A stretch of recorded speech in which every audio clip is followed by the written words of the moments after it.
¿cómo están? Muy buen día. Gracias como siempre por estar con nosotros mañana en El Noticiero y en nuestras redes sociales pendientes también de sus comentarios, sugerencias, saludos y además de sus denuncias. Empezamos con el desarrollo informativo, pero antes, Gisela, ¿cómo estás? Desde Quito también hay mucha información. Así es, ¿qué tal Andrés? ¿Cómo estás? Amigos televidentes, gracias por su amable sintonía. Felices como todos los ecuatorianos luego de ese gran triunfo en el ciclismo internacional. Gracias a Jonathan Narváez por darnos esa inmensa felicidad. Tendremos información sobre eso también. Y el noticiero es retransmitido en Quito por Radio Positiva 860 AM. Andrés, tú continúas. Así es, empezamos. 8 detenidos. Deja un operativo antidrogas que se ejecutó en el noroeste de Guayaquil. Hubo 6 allanamientos y se encontraron varias evidencias. Leonardo Flores nos cuenta. Con apoyo de efectivos del GIR, los agentes de la Unidad Nacional de Inteligencia Antidelincuencial ejecutaron 6 allanamientos en los cantones de Santa Rosa, Arenillas y Las Lajas, en la provincia del Oro, para capturar a los integrantes de una banda delictiva especializada en robo a personas mediante la modalidad de sacapintas, asaltos a locales comerciales, tenencia de armas de fuego y atracos en carreteras. Durante la Operación Victoria, los agentes de la UNIAD capturaron a 4 sospechosos, la mayoría con antecedentes judiciales por diversos delitos, todos ecuatorianos. Varios meses de investigaciones permitieron desarticular a esta peligrosa organización criminal que al parecer operaba en diferentes sectores del sur del país. En las casas allanadas, los agentes de la UNIAD decomisaron un arma de fuego tipo revólver, una motocicleta utilizada durante los atracos, 7 municiones de diverso calibre y 4 teléfonos celulares. Leonardo Flores, TC Televisión. 7 de la mañana con 5 minutos. Le contamos que fue recuperado el cadáver del joven de 18 años que murió ahogado por salvar a 2 niños que habían caído a un reservorio de agua en Machachi, provincia de Pichincha. Más de 10 horas de búsqueda en las heladas aguas del reservorio dieron resultados. El cuerpo del joven de 18 años, que se ahogó para salvar a 2 niños, fue ubicado. De las 2 personas y las condiciones climáticas de ayer en la noche también dificultaron mucho continuar con las labores. El hecho en el que murieron 2 personas ocurrió la noche del miércoles. 2 menores jugaban y cayeron al agua. Una niña de 12 años fue rescatada con vida. El Salvador y el otro infante fallecieron ahogados. Él es a salvo.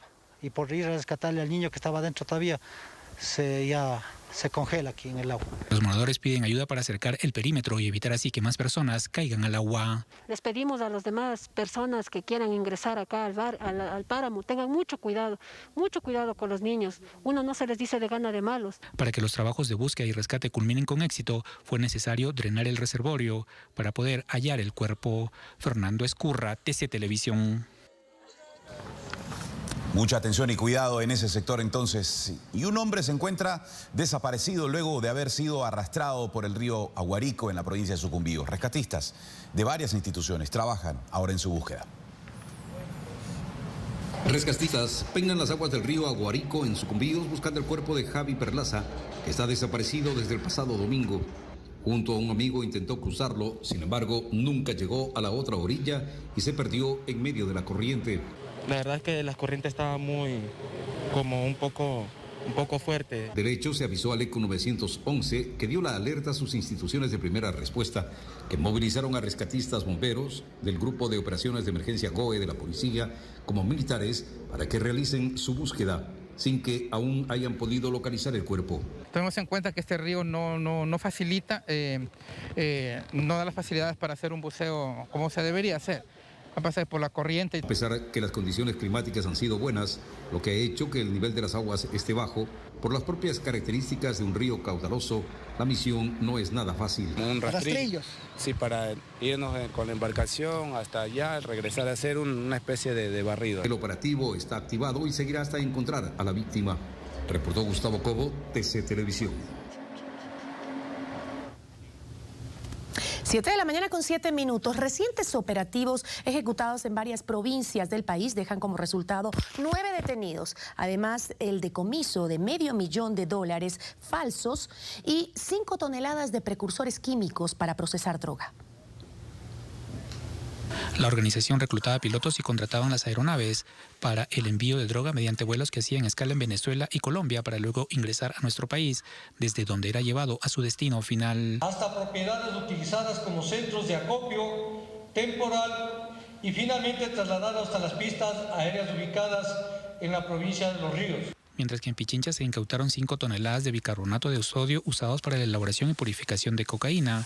Con este decomiso aproximadamente se puede procesar 28 toneladas 900 kilos de clorhidrato de cocaína. Mientras tanto que en Carchi agentes de antinarcóticos incautaron $500,000 falsificados. Los billetes fueron detectados por perros de la unidad canina. Con este operativo se evita que ingrese al mercado ecuatoriano 5.100 impresiones fotográficas de papel con la denominación de $100. En Twitter, la ministra de Gobierno informó que en lo que va del año se han incautado 28 toneladas más de droga que en el mismo periodo del 2019. Podría ser este el año con mayor incautación de la década. Fernando Escurra, TC Televisión. Vamos a la pausa, tenemos más noticias enseguida. La disminución de la tasa de desempleo en Ecuador. Los detalles enseguida en el noticiero esta mañana.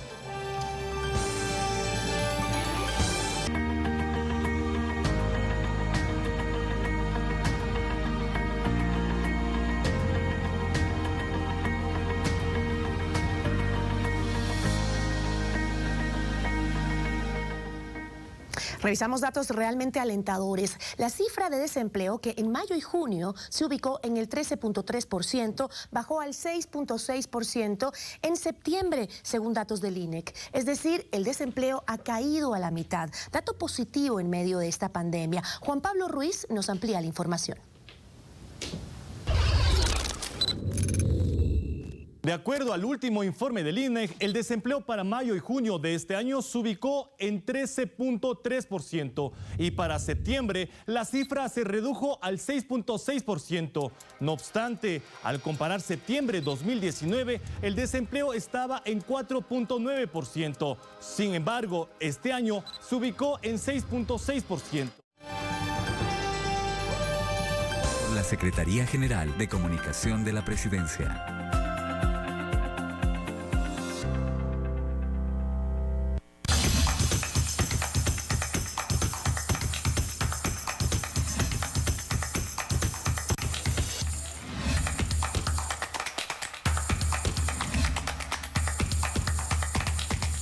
Ecuatorianos, la semana pasada dije que estamos empezando la era de la recuperación económica del país y para ello es fundamental fortalecer el empleo. Qué equivocados estaban quienes aseguraron que la ley humanitaria no tendría el efecto deseado. Dijeron que estábamos precarizando el trabajo, pero la evidencia muestra lo contrario. Veamos las cifras a nivel nacional cortadas a septiembre del 2020. Estas cifras son del INEC y son corroboradas por las proyecciones del Fondo Monetario Internacional. Entre junio y octubre, el desempleo ha caído a la mitad. También se redujo notablemente el subempleo. Levantamos el confinamiento en el momento indicado y pusimos en marcha un plan piloto para el regreso de los trabajadores a sus actividades. Gracias a esto, hoy, el empleo adecuado en el sector de la construcción, por dar un ejemplo, ha crecido 7 veces en relación con junio de este año. En solo 3 meses, 7 veces el sector de la construcción. Compatriotas, mi labor como presidente es trabajar por el presente y sembrar futuro. Para eso hay que labrar el camino y lo hicimos. Promovimos leyes para generar fuentes de empleo en el mediano y largo plazo y confiamos en el talento de los ecuatorianos como principal fuente de creación de trabajo. Pero también hay que sembrar a tiempo y sembramos a tiempo y lo hicimos. Recuperamos la credibilidad de la comunidad internacional. No se olviden, eliminamos el anticipo del impuesto a la renta, dimos facilidades para los emprendedores y firmamos acuerdos comerciales con otros países. Sí, comenzamos a ver los frutos de nuestra siembra. La economía fue golpeada, pero jamás se detuvo. Estimados ecuatorianos, con o sin pandemia protegeremos el empleo. No descansaremos ni un solo día para que cada ecuatoriano tenga un trabajo decente y digno, para que cada hogar tenga pan en su mesa, para que cada familia se sienta parte de este futuro que estamos sembrando todos los días. Muchas gracias. ¿Qué simboliza la siembra? Sembrar es símbolo de optimismo, de esperanza. Saber que vienen tiempos mejores, que las cosas van a cambiar. Hemos pasado la crisis más fuerte de nuestra historia. Pero lo sembrado empieza a dar fruto. Porque el ecuatoriano es tierra fértil. Para muchos no es suficiente, pero la cosecha mejorará poco a poco. Porque cuando se siembra con el alma, todo es posible. ¡Vamos, Ecuador! Sembramos futuro. Autorización número 0296. CNE, Elecciones Generales 2021. Espacio dispuesto por la... Retomamos nuevamente la información noticiosa luego de haberla interrumpido por esta cadena nacional. 7 de la mañana con 19 minutos y repetimos la información que dimos antes. Le contábamos que la cifra de desempleo que en mayo y junio se ubicó en el 13.3%, bajó al 6.6% en septiembre, según datos del INEC. Es decir, el desempleo cayó a la mitad, un dato muy positivo en medio de esta pandemia. Veamos. De acuerdo al último informe del INEC, el desempleo para mayo y junio de este año se ubicó en 13.3% y para septiembre la cifra se redujo al 6.6%. No obstante, al comparar septiembre 2019, el desempleo estaba en 4.9%. Sin embargo, este año se ubicó en 6.6%. Estadísticas que, según las autoridades, son el reflejo de la reactivación económica potenciadas con créditos internacionales y la ley de apoyo humanitario. Hay 750,000 personas que se han podido movilizar hacia el empleo adecuado. Se ha reducido en 1.3 millones el subempleo. Esa también es una cifra muy importante.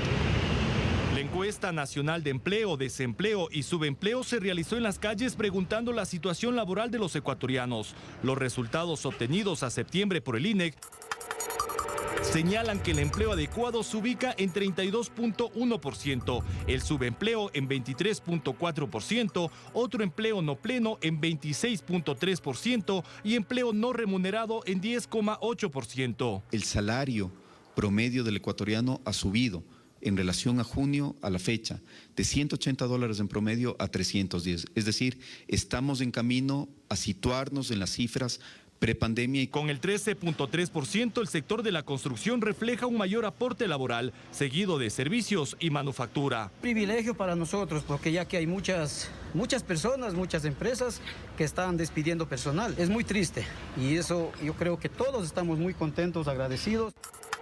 Colombia tiene un desempleo del 17.3%, Argentina 11% y Venezuela sobre el 50%. En cambio, en Ecuador el índice de desempleo bajó del 13.3% a 6.6% según el INEC. Es decir, que en los últimos meses hay el doble de ecuatorianos trabajando en comparación a mayo y junio de este año, tomando en cuenta la cifra de desempleo. Juan Pablo Ruiz, TC Televisión. Repasamos ahora las noticias relacionadas a las próximas elecciones. Por adeudar pensiones alimenticias, el Consejo Nacional Electoral rechazó varias precandidaturas a la Asamblea. Constan en ese grupo Salvador Quispe de Pachacutic y Fernando Balda de Libertades Pueblo. No solo es el Código de la Democracia el que lo prohíbe, es también el artículo 113 de la Constitución que impide que puedan ser candidatos a cargos de elección popular quienes adeuden pensiones alimenticias. Por ello, el Consejo Electoral, en pleno, negó la postulación de 7 precandidatos a la Asamblea Nacional que están inmersos en dicha prohibición. Quienes aspiran a participar en procesos electorales no deben transgredir los principios de supremacía constitucional relacionados con la protección de estos grupos vulnerables. Quien observan en imágenes es el dirigente indígena Salvador Quispe, y es precisamente él quien está en el listado entre aquellos precandidatos a la Asamblea que el Consejo Electoral negó su candidatura por deber pensiones alimenticias. Como lo revela esta imagen, mantiene una deuda por alimentos desde mayo de 2019 hasta la fecha. Cuando uno ocupa cargos donde se debe tomar decisiones apegados a la Constitución, a la ley, que siempre tienen que estar por encima de los afectos, de las amistades. El organismo electoral negó la posibilidad también de que Fernando Balda, de Libertades Pueblo, se postule a una curul en la Asamblea. Mediante un mensaje de texto, Balda se defendió. Demostré con pruebas que en el mes de agosto pagué por adelantado las cuotas hasta diciembre de 2020. Y al hacer la consulta en el sistema SUPA, no registra ninguna deuda. A ellos se suman los precandidatos de Unión Ecuatoriana y Construye. Karen Aro, TS Televisión. 7 de la mañana con 23 minutos. 255 carnets de discapacidad han sido eliminados por el Ministerio de Salud al detectar irregularidades en el uso del documento para acceder a jubilaciones anticipadas en el IES. En el Seguro Social está en marcha una auditoría para identificar casos similares de extrabajadores de esa institución.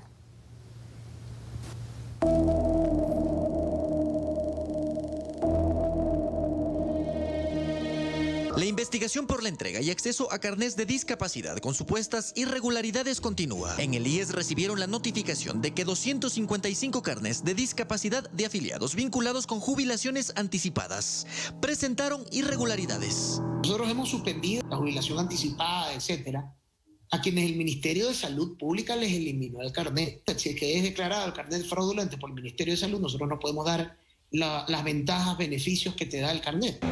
Pero no solo eso, en el Instituto Ecuatoriano de Seguridad Social investigan también cómo funcionarios de esa institución obtuvieron carnés de discapacidad. Los datos revelan que solo en el Hospital Teodoro Maldonado 146 trabajadores tienen carnés de discapacidad, mientras en el Hospital Carlos Andrade Marín en Quito son 103. Se determine si para el otorgamiento de esos carnets fueron con insumos que el IES entregó al Ministerio de Salud Pública para la calificación de los carnets. Desde abril de 2014 hasta 3 meses después de la pandemia, el IES entregó 256 jubilaciones por discapacidad a sus extrabajadores. 58 se concretaron en 2018 y 81 en 2019. Es decir, hubo un incremento del 40%. ¿A qué personas se les han entregado esos carnets de discapacidad? El presidente de la Comisión de Fiscalización de la Asamblea dice que solicitarán información a las autoridades del IES y del Ministerio de Salud. Quieren saber la forma como se generaron esos carnets. Según información que entregaron semanas atrás las autoridades del IES, en el ranking de las empresas con personas con más carnets de discapacidad en el país, Petro Amazonas lidera la lista. Cristian Hidalgo, TC Televisión. Dictaron prisión preventiva contra 2 personas involucradas en la agresión a una mujer con discapacidad en el Cantón Durán, provincia del Guayas. Están acusadas de participar y grabar el hecho contra la señora a la que embalaron a un poste, golpearon y hasta le echaron agua. Ambas laboraban en el municipio y han sido separadas de sus funciones, mientras que la policía busca a otras personas que también tendrían responsabilidad en este delito.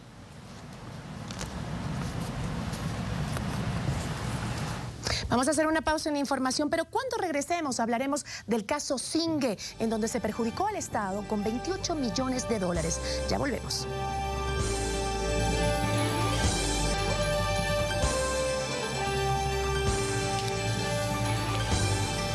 Tenemos más noticias esta mañana. Por seguir con nosotros, gracias. El fiscal general subrogante Carlos Toainga solicitó versión de varios peritos y técnicos que han analizado el contrato petrolero en el caso en el campo Singue, cuyo perjuicio supera los 28 millones de dólares y cuya tarifa fue fijada en 33.50 por barril de crudo. En la causa por el delito de peculado están procesadas 14 personas, entre ellas el ex vicepresidente de la República, Jorge Glass, así como los ex ministros Carlos Pareja Llanuselli, Wilson Pastor y su hija Silvana Pastor. El caso se habría suscitado en el 2012 cuando la Secretaría de Hidrocarburos y el consorcio Oil Consultoría y Servicios Petroleros y la firma Gentry Oil Development suscribieron el contrato para la exploración y explotación del bloque Singue, que finalmente dejó un millonario perjuicio para el Estado.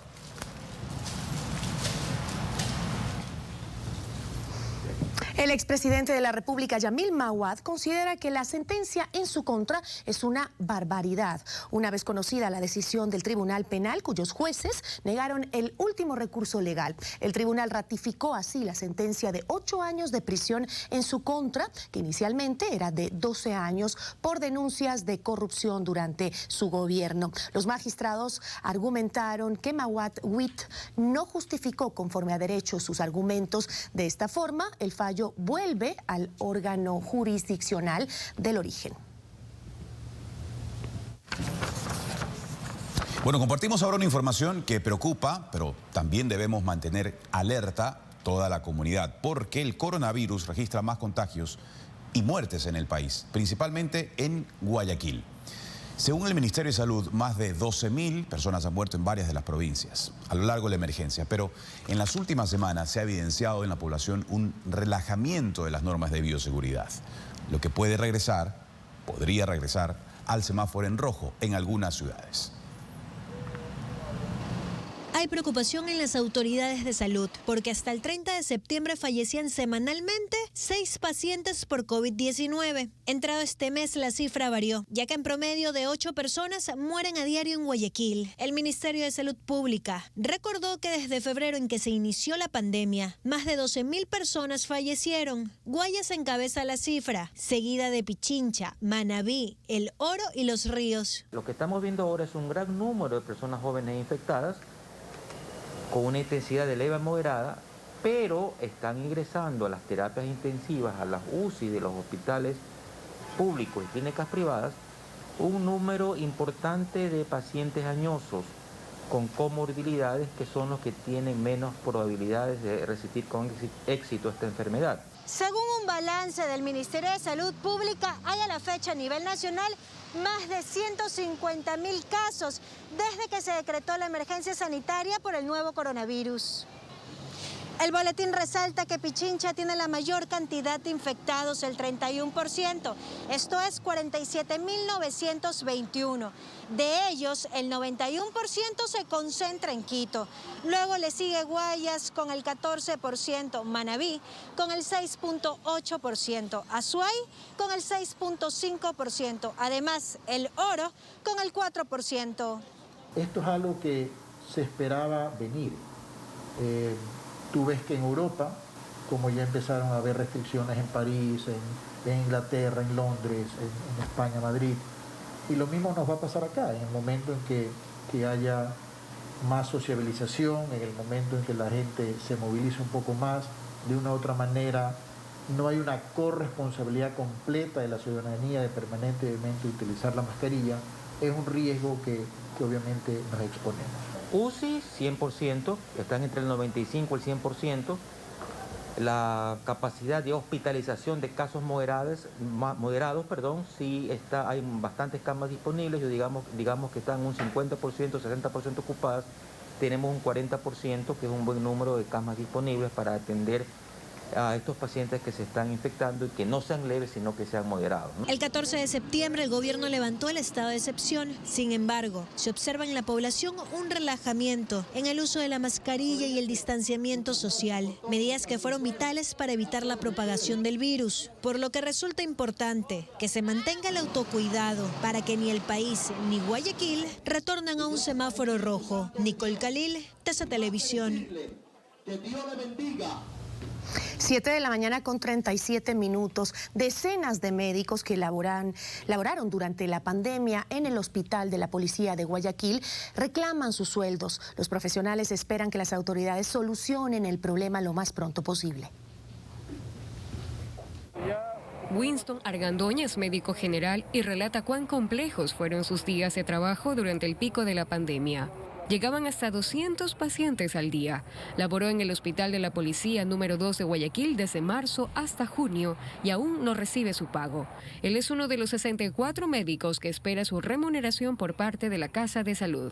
Nosotros hacíamos guardias en turnos de 24 horas, 3 días, 72 horas fuera, ¿no? Y 24 horas de guardia, pues manteníamos el área de emergencia. En lo que me corresponde a mí me deben $5.500.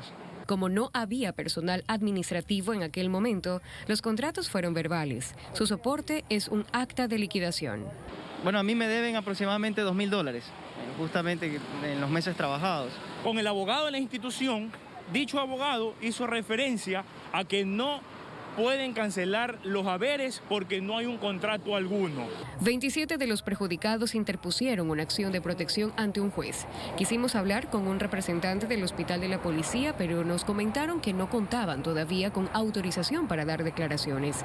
También intentamos abordar a la ministra María Paula Romo, pero no podía contestar nuestras preguntas por los apretados tiempos de su agenda. María Gabriela Castro, TC Televisión. Y bien, en Quito, las terminales terrestres volvieron a operar con el 100% de frecuencias y también gimnasios reabrieron sus puertas, pese a las preocupantes cifras de contagios de COVID-19 que las acabamos de repasar. La capital está cerca de superar a Guayaquil en cuanto al número de fallecidos.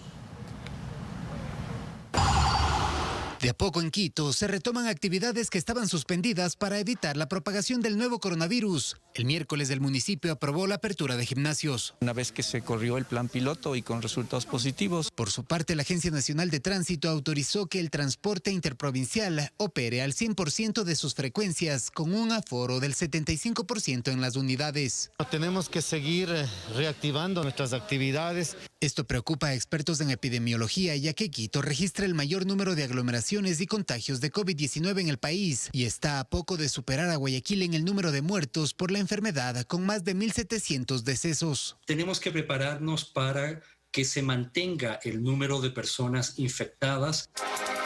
Pichincha registra el 31.9% de contagios a nivel nacional, con 47.921 infecciones por COVID-19 hasta este jueves 15 de octubre. El 91.8% de los casos se registra en la capital. La mayoría de infecciones se dan más bien en la población adulta joven entre los 20 y 49 años de edad. Por esto es fundamental que la ciudadanía no se relaje y siga cuidándose para evitar contagiarse con la enfermedad, que aún no tiene un tratamiento específico. Isaías Cruz, TC Televisión. ¿Qué hacer entonces? No alarmarse, pero tampoco despreocuparse. La seguridad está en nuestras manos también. Anótelo y asume una actitud responsable frente a usted, su familia y el entorno. Volvemos con más noticias, luego la pausa en el noticiero.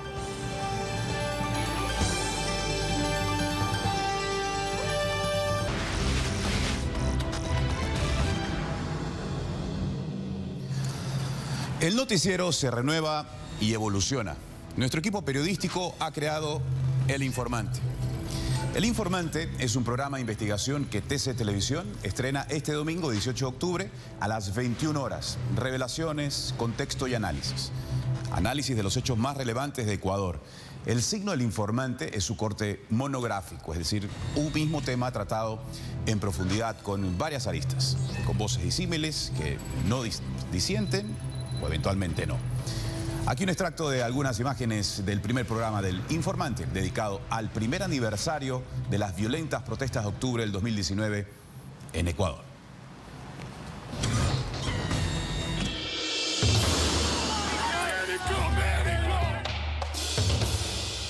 Rechazamos esta medida por ser una medida que afecta directamente a la canasta familiar.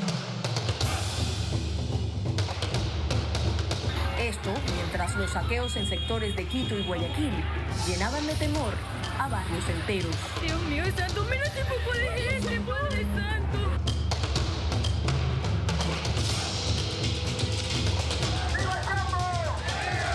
Nosotros salimos para que el decreto 883 sea anulado, derogado.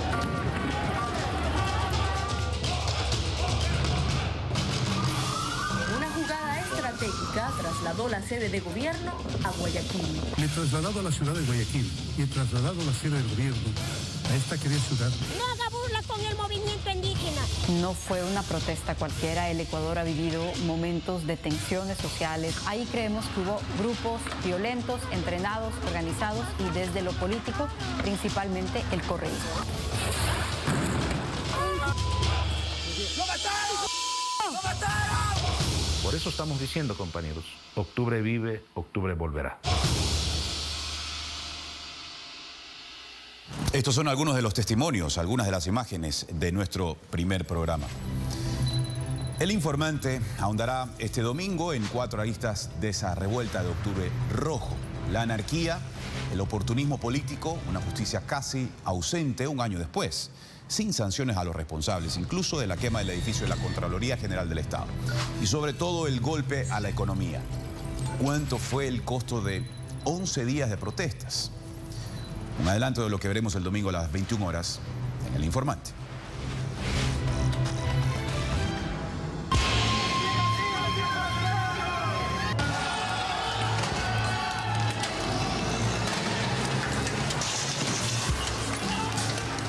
La primera quincena de octubre fue desastrosa para la economía ecuatoriana.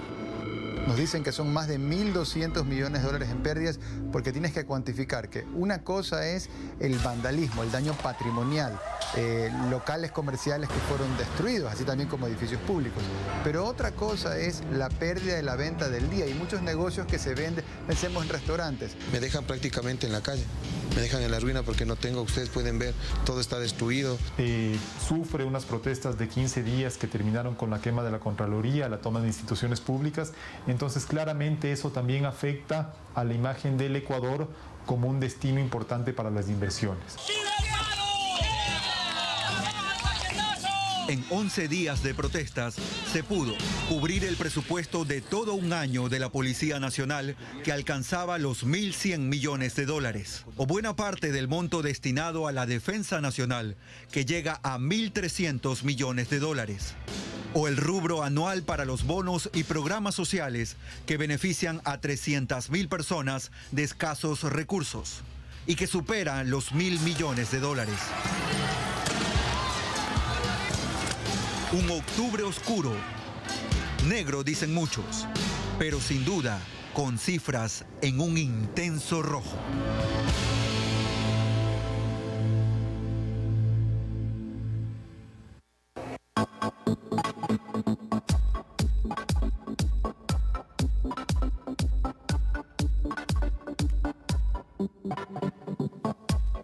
Sí, otro día histórico para el ciclismo ecuatoriano. Jonathan Narváez ganó la etapa 12 del Giro de Italia.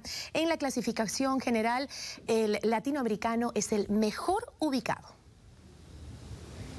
Para Jonathan Narváez, es el momento, se abre la chaqueta, dice yo, sí, victoria, victoria, victoria, victoria, victoria. Nuevamente un ecuatoriano llena de alegría a todo el país y Latinoamérica al ganar la etapa 12 de esta competencia, considerada una de las más importantes del ciclismo mundial.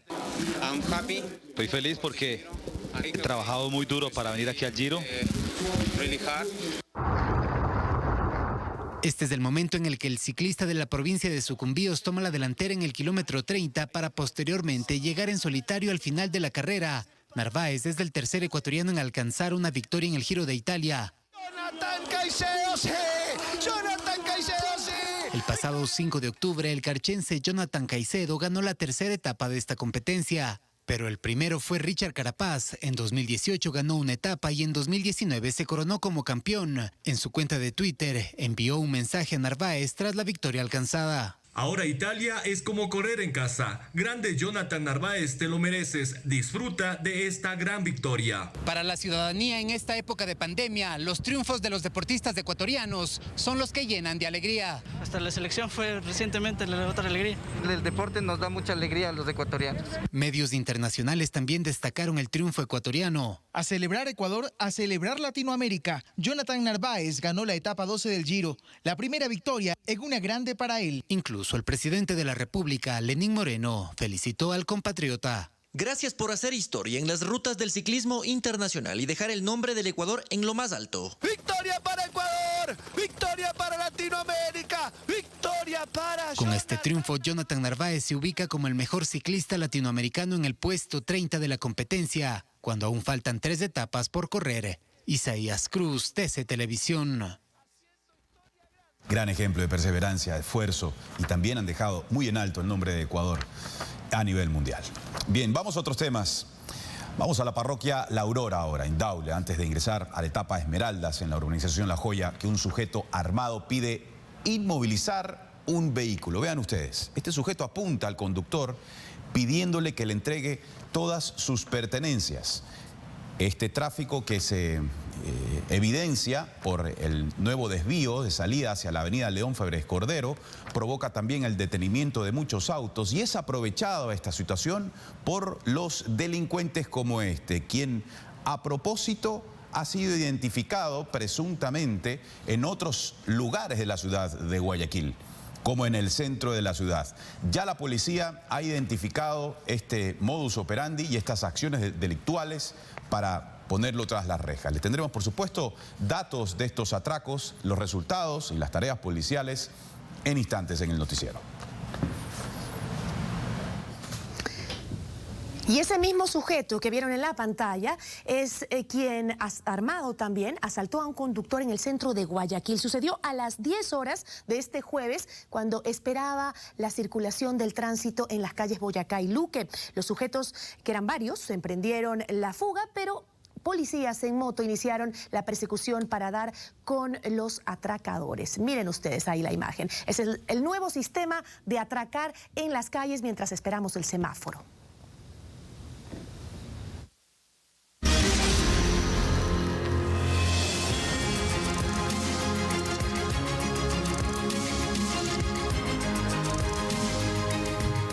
Bien, y vamos a presentarles este programa especial, esta obra emblemática que une la ciudad de Guayaquil con el cantón Daule. Una obra que significará el descongestionamiento vehicular en una congestionada zona también.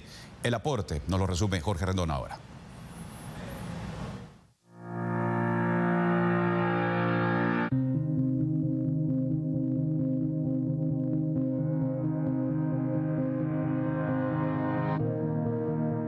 El anillo vial, uno de los más importantes de la provincia del Guayas, inició con la construcción del puente que une a San Borondón con Guayaquil.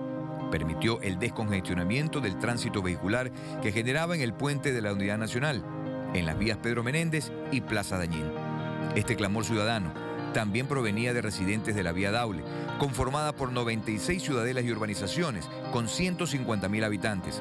Soportaban horas para poder desplazarse hacia el puerto principal, especialmente en las denominadas horas pico. En el 2018 empezó la segunda parte del tramo Daule-Guayaquil. Los exalcaldes Pedro Salazar y Jaime Nebot impulsaron su construcción de un moderno sistema de movilidad que comprende el sector Guayaquil de 1.64 kilómetros de extensión, incluidos distribuidores de tránsito desde la avenida Narcisa de Jesús y vías de acceso al puente sobre el río Daule, con 2 pasos elevados.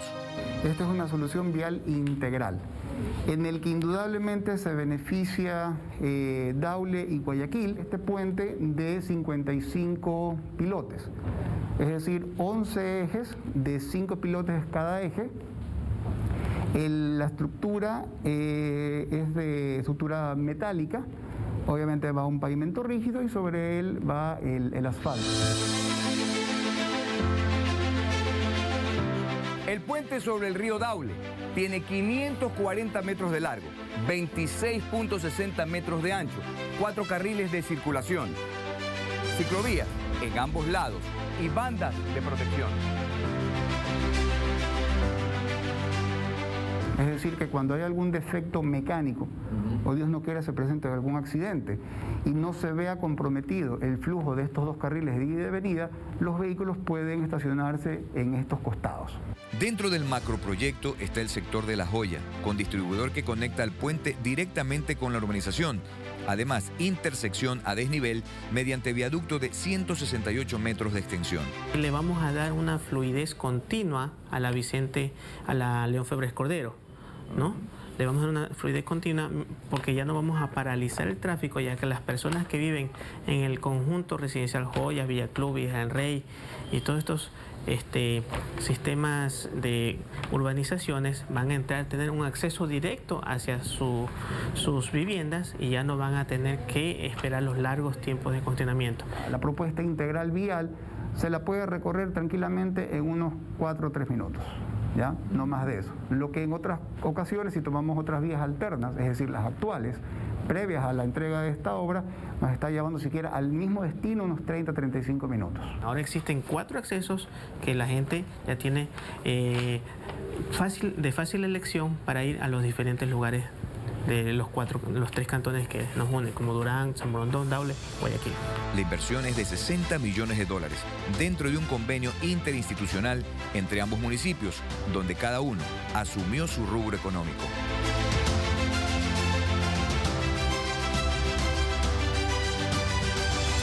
Importantes detalles de esta hora también conózcalos a las 19 horas en el noticiero. Pendientes entonces. Volvemos con más noticias enseguida, acompáñenos.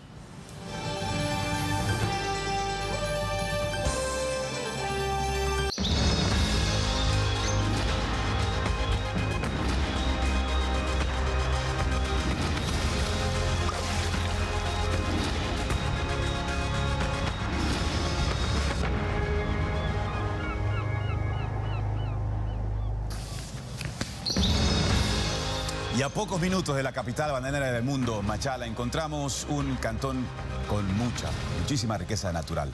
Pasaje de las Nieves ofrece a sus visitantes muchas alternativas que nos invita a vivir también una nueva aventura. Ecuador.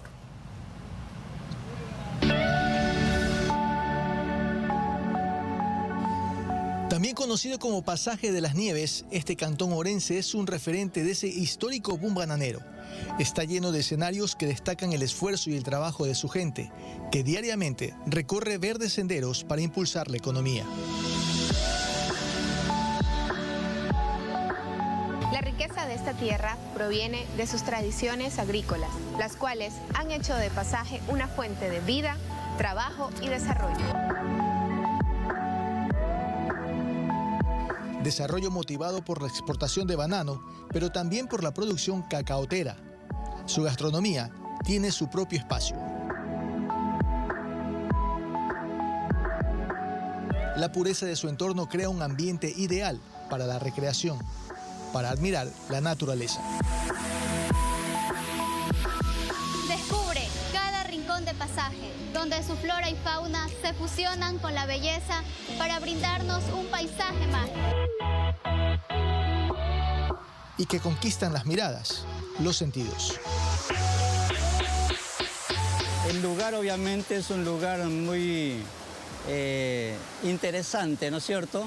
Por cuanto guarda cuestiones históricas, básicamente, y sumado a eso la parte turística, aprovechando el río, la presencia de estas cristalinas aguas del río Chiayaco, ¿no?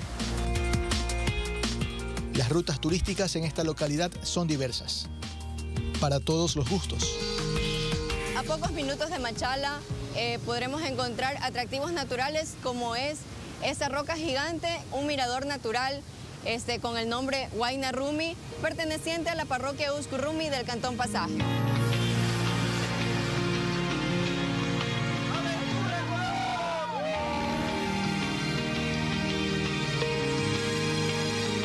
Pasaje, ciudad llena de cultura y tradición, bendecida por ríos y cascadas que debes conocer. Junto a la amabilidad de su gente y gastronomía, hacen que disfrutes de una experiencia de encanto natural. Y recuerda, Pasaje te espera. Un pasaje directo al entretenimiento natural, a la aventura Ecuador. Los lindos parajes del país. Y terminaremos o también continuaremos con más recorridos a nivel nacional. Y con el lema Be Well in Ecuador, siéntete bien en Ecuador, el Ministerio de Turismo y representantes del sector productivo presentaron la campaña de promoción turística internacional durante un acto efectuado en el planetario del Instituto Geográfico Militar en Quito. La estrategia está focalizada en los mercados de Estados Unidos, Canadá, México, Colombia y Perú, así como España, Reino Unido y Alemania. Esta iniciativa busca generar confianza entre los viajeros para que reconozcan a Ecuador como un destino de bienes y preferente a la hora de hacer turismo. Para este fin se han implementado 22 protocolos de bioseguridad para el normal funcionamiento de las actividades turísticas a todo nivel. Y este 15 de octubre también se conmemoró el Día del Bastón Blanco, fecha propicia para sensibilizar a la sociedad sobre las barreras que enfrenta a la comunidad no vidente del país, así como la necesidad de que exista igualdad de condiciones y oportunidades para las personas con discapacidad. El bastón blanco es un instrumento de gran ayuda para ciudadanos con discapacidad visual que necesitan movilizarse por lugares concurridos o públicos donde están en riesgo de sufrir tropezones o caídas. El color de este instrumento es el símbolo de la persona no vidente.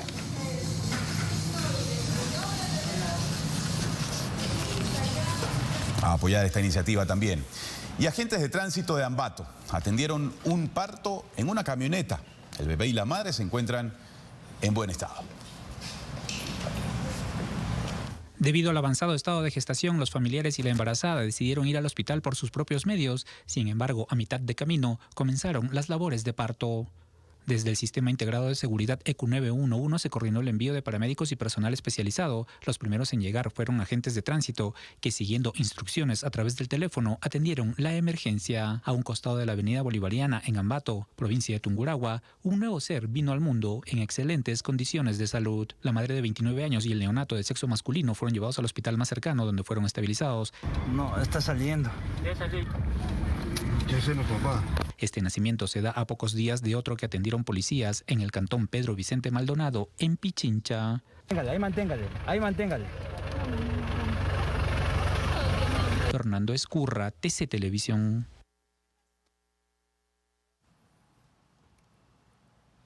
Y otras noticias, en medio de un operativo de control policial, Jacobo Bucarán Puley llegó a las 2 de la mañana hasta la cárcel 4, ubicada en el norte de Quito. El traslado se da después de 19 días de que Bucarán permaneció detenido en el Centro de Rehabilitación Social Sierra Centro Norte Cotopaxi, en La Tacunga. Fueron 2 jueces de la Corte Nacional y que a través de una resolución ordenaron su traslado.